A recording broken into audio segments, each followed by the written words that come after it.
Sid Dev, hello. Hello Ghalib, how are you? हाँ जी, मैं ठीक हूँ जी, आप कैसे हैं? मैं बढ़िया, मैं quite good. I was listening, I was पूरी काफी अच्छी कॉन्वर्सेशंस हो रही थी।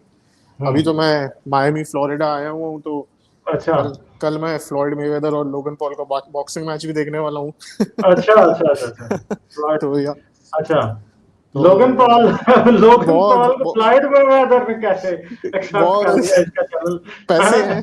बहुत बहुत लोगन पॉल बहुत मार खाने वाला है कल। सब नहीं, बस। मगर फ्लॉयड ने इसको बस ऐसे ही हल्का उल्का ही करना है। अरे वो पैसे हाँ के लिए है, क्योंकि वो बहुत बड़ा वो है, हाँ, पैसे की जाहिर फाइट है। बात है, हाँ, जाहिर बात ऑब्वियसली है, पैसे पैसे की की फाइट बात है। है। अभी तो वो लोगन और पॉल को बड़ी हर एक दुनिया लोगन पॉल को पिटता हुआ देखने चाहती है। सबसे ज्यादा लोग जेक पॉल को पिटते हुए देखना चाहते हैं कि वो कब पिटेगा। तो हाँ, या वो मेवेदर के हाथों पिटेगा कि वो कॉनर मैकग्रेगर के हाथों पिटेगा, क्योंकि वो चैलेंज सबको हाँ। करता रहता है, तो किसी ने नहीं, से जो मगर वो पिटेगा। ये सर पे पहन के लड़ता है ना लोगन पॉल। नहीं नहीं, सर पे नहीं, ये नहीं, पूरा नहीं नहीं नहीं नहीं, पहनेगा। एमेच्योर बॉक्सिंग नहीं है, मतलब अच्छा, मतलब नॉन नहीं ये प्रो बहुत प्रो बहुत पिटने वाला है, बहुत बहुत बहुत पिटने बहुत, वाला है। मतलब आई थिंक इट नहीं वुड तो बी। जब वो मेवेदर को कॉनर मैकग्रेगर ने जब चैलेंज फेंका था तो मैं हंस रहा था, मैं कह रहा था कि कॉनर की इसने ऐसी की तैसी कर देनी, क्योंकि मेवेदर को लोग हेट करते हैं, बट यू नो बहुत बड़ी चीज है वो मेवेदर। ऑब्वियसली अब बॉक्सर को, अब हाँ उसके बॉक्सर हाँ कहाँ बॉक्स देखो, अगर मेवेदर मैकग्रेगर से यूएफसी में आकर लड़ेगा, हाँ तो मेवेदर को तो 1 मिनट के अंदर हाँ मैकग्रेगर चड्डी उतार के हाँ। भेज देगा कि भाई जाओ। तो वो मेवेदर तो देखिए, वो इतना बड़ा फिगर है कि मेवेदर कभी नहीं आएगा, उसे पता है कि नहीं, मगर मैकग्रेगर बहुत। मैकग्रेगर जो है ना, मैकग्रेगर में अब वो बात नहीं रही। हाँ, अब वो नहीं है थोड़ा, तो क्योंकि यार मैकग्रेगर वो में नहीं बात। अमीर हो गया है, अब तो उसमें वो चला हाँ गया, लेकिन काफी एंटरटेनमेंट उसने प्रोवाइड किया ही था, तो हाँ इट्स फन, तो अच्छी बात है। हाँ। तो यार लेट्स सी क्या होता है, वो अच्छा, लोग ये यही देख रहे हैं कल कल एंथनी कितना पिटता है।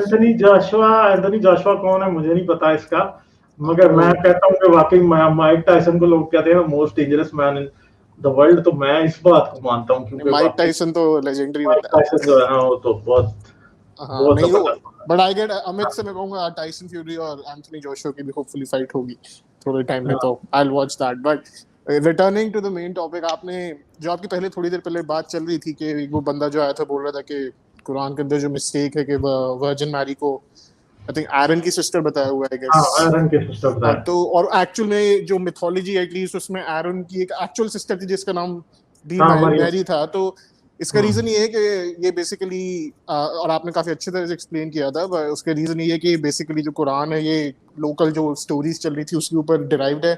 मोहम्मद हैड नो क्लू के असली मैरी कौन थी, उसने दोनों ही confuse the same, these two be the same person, उसने ये कंफ्यूज किया कि ये दोनों सेम लोग हैं, और जिसने भी कुरान इवेंचुअली लिखी उसने वही कर दी। और ऑब्वियसली अब ये, अगर आप कहेंगे कुरान अल्लाह से आती, तो अल्लाह को पता था ना कि असली वर्जिन आयरन की भी एक सिस्टर थी, और उसके मैं ये बावजूद कुरान में कंफ्यूजन ना फैलाऊं कि लोग कल को कुरान का मजाक उड़ाएं। अल्लाह को नहीं, मतलब अल्लाह को खुद ही नहीं ख्याल है यार अल्लाह को, कुरान। अल्लाह तो देखिए, मुझे कुरान अगर आप पढ़ते हैं ऐसा लगता है अल्लाह तो मोहम्मद का टेडी बियर है बेसिकली, जो जब जब भी मोहम्मद को अपना कुछ काम निकलवाना होता है, तो वो बेसिकली अल्लाह का एक टेडी बियर लाके खड़ा कर आपने देता बड़ा है। सॉफ्टवेयर यूज किया असल में। अल्लाह अल्लाह आ जाते हैं मोहम्मद को बचाने, वो यार मेरा मोहम्मद इज इन ट्रबल, हाँ लेट मी शो अप। हाँ मोहम्मद की कोई पर्सनल प्रॉब्लम हो रही है, कोई लड़ाई वड़ाई हो गई है, हाँ कुछ प्रॉब्लम हो गई, तो अल्लाह आ जाता है सारी सोल्यूशन देने हर चीज का। तो वही है, मतलब कुरान, आई डोंट नो, मैंने जावेद गामिदी का एक वीडियो देखा था जिसमें वो बोल रहे कुरान एक अकेली ऐसी किताब है जिसमें कभी कोई गलती नहीं दिखा पाई है, मतलब आई वाज पीपल ताली बजा रहे थे। मतलब मेरे ख्याल से कुरान एक ऐसी किताब है जिसमें शायद कुछ भी सही नहीं है, मतलब it's vice reverse is true actual में। इस बुक में सारी हिस्टोरिक फैक्ट्स गलत हैं। अलेक्जेंडर द ग्रेट को आपने अल्लाह हाँ का रसूल हाँ बना, हिस्टोरिक फैक्ट्स सारे हाँ, गलत रिपोर्टेड हैं। अल्लाह का बंदा अलेक्जेंडर बता दिया। अलेक्जेंडर द ग्रेट को आपने एक रसूल अल्लाह बना दिया, अल्लाह का एक वो बना दिया कि अलेक्जेंडर द ग्रेट जो एक बाइसेक्सुअल था, जो शराब पी के जिसने अपने जनरल को मार दिया था, और जो बिल्कुल अपने को ज्यूस का बेटा समझता था, उसको आपने बना दिया कि उसने पता नहीं दो ढुलकुरनैन है, वो स्टोरी गलत है। उसके बाद जो स्टोरीज बाइबल की भी है उनकी भी वो स्टोरीज भी गलत है। बेसिकली वो स्टोरीज भी ढंग से रिपोर्ट नहीं की गई है। जीसस क्राइस्ट का आप क्रूसिफिक्शन डिनाई करते हैं, जो एक्चुअल में कोई हिस्टोरियन एग्री नहीं करेगा आपके साथ। सारे हिस्टोरियंस कहते हैं कि जो एक्चुअल में जीसस क्राइस्ट था उसका क्रूसिफिक्शन हुआ था। ये एक हिस्टोरिक फैक्ट है, मतलब आप चाहे एग्री ना करें क्रिश्चियनिटी के साथ कि he was resurrected, but he was crucified, that's for sure. और नहीं, कोई मगर वो भी नहीं है, वो मैं इस बात से एग्री नहीं करता कि जीसस वाकई एग्जिस्ट करता था, शायद करता हो, आ, मगर विद हाँ सर्टेनिटी वी कैन नॉट से।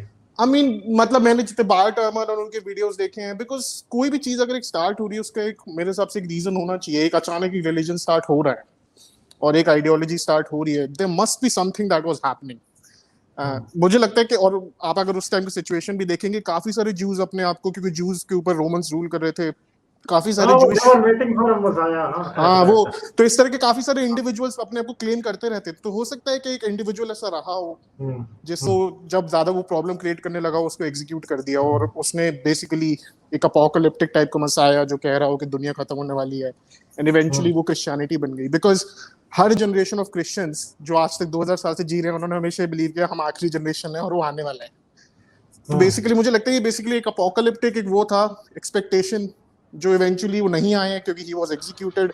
तो क्रिश्चियंस गए, फिर उन्होंने किताबें पढ़ी, उस किताबों के बेसिस पे उन्होंने न्यू टेस्टामेंट लिखी, फिर एक सेकंड कमिंग इन्वेंट की गई, और न्यू टेस्टामेंट इस तरह से लिखी गई है कि ऐसा लगे कि ओल्ड टेस्टामेंट की प्रोफेसीज फुलफिल हो रही हैं। उनसे उन्होंने गलत चीजें पढ़ी तो उन्होंने एक वर्जिन बर्थ इन्वेंट कर दिया क्योंकि उन्होंने वर्ड का ट्रांसलेशन गलत था। तो ये है बेसिकली ये चीजें हो रही हैं। और फिर उसी तरह से कुरान भी वो गलतियां ले लेता है, कुरान भी वर्जिन बर्थ की जी स्टोरी जीसस की उठा लेता है, जो हमें पता है कि ये एक मिस ट्रांसलेशन पे बेस्ड है। तो कुरान वही है, जैसे मैंने पहले भी कहा, कुरान एक अकेली ऐसी शायद किताब है जिसमें शायद कुछ भी सही नहीं है। उसके अंदर रिलीजियस जो स्टोरीज हैं बाइबल से दी हुई वो गलत हैं, सारे हिस्टोरिकल फैक्ट्स जो रिपोर्टेड हैं लोगों के बारे में वो गलत है। हर आदमी को हिस्टोरिकल आइडिया में मतलब बेसिकली मुसलमान बना देते हैं, अलेक्जेंडर जैसे बना दिया। और उसके अलावा बाकी सारी भी आप देखें, इट्स अ वेरी फिजूल किस्म की किताब है बिल्कुल। मतलब एक कुरान के अंदर इट्स बेसिकली डिपिक्टिंग जो रियलिटी जो 7th सेंचुरी अरब्स बिलीव करते थे। क्योंकि आप मुझे याद है कुरान में एक चैप्टर है, चैप्टर 16 वर्स 8, जिसमें अल्लाह ये कह रहा है कि ये जो गधे और घोड़े हैं वो इसलिए बनाए गए हैं क्योंकि ताकि इंसान उनको बेसिकली उनके साथ चढ़ के उन पे घूम सके और उससे बेसिकली सर्कस में उनसे परफॉर्मेंस करवा सके। मतलब this is such a ridiculous thing to say कि अल्लाह ने घोड़े और गधे इसलिए बनाए ताकि हम उन पे बैठ के चल के घूम सके और उनसे बेसिकली क्योंकि ऑब्वियस सी बात है अरब 7th सेंचुरी अरेबिया में अगर आपका ज्यादा घोड़े और ज्यादा वो होंगे तो लोग आपको ज्यादा प्रॉस्पेरस समझेंगे कि आप कोई ताकतवर इंसान हो। तो उसी चीज को वर्स में बेसिकली डिक्लेयर कर दिया। तो आई डोंट नो कि कब मुसलमान ये समझेंगे कि ये किताब इज नॉट ट्रू, और बेसिकली ये I mean it's I don't know कि किस तरह से जब तक इस्लाम को पॉलिटिकल इम्प्लीमेंटेशन जब तक इस्लाम को खत्म नहीं होगा तब तक आई डोंट सी के मुसलमान कैसे चेंज कर पाएंगे अपने आप को। चले ठीक है जी, थैंक यू। फिर मैं चलता हूँ आगे। सही है, thank you. Okay, nice talking to you. Okay bye bye. अच्छा जी।